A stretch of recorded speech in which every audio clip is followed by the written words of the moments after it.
Hi everyone, this is the Lighthouse Lady.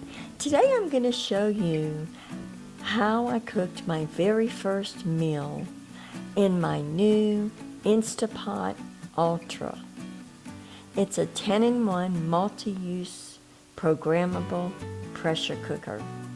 I decided to make chicken soup in my Instapot, but I also wanted to make some extra chicken broth or stock that I could use in the future. I had cooked a whole chicken in my Instapot before I decided to start making this video.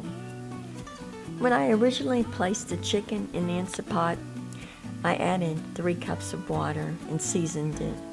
Okay, after the chicken is taken out, I'm going to place a 16-ounce bag of baby carrots that have been washed into the Instapot.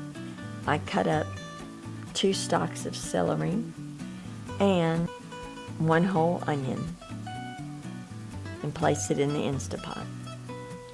Then I filled it up with the 7.5 cups of water, bringing it up to the 2/3 level.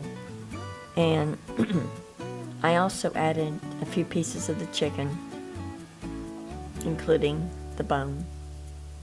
I put the mixture on to cook on high under pressure cooker setting for about 30 minutes, and then I let it cool down slow for about 20 minutes and then gradually let the rest of the pressure out. I wanted to make extra broth so that I could freeze it. You can actually freeze your broth or your chicken stock up to 3 months. It came out really tasty, and I was very happy with it. It's amazing how fast you can make a meal in the Instapot. I've always used a pressure cooker, but this is like having 10 different small appliances in one. If you'd like to see more videos like this, hit the thumbs up button, leave a comment below, and if you haven't subscribed, please subscribe so you'll be notified. Thank you for watching.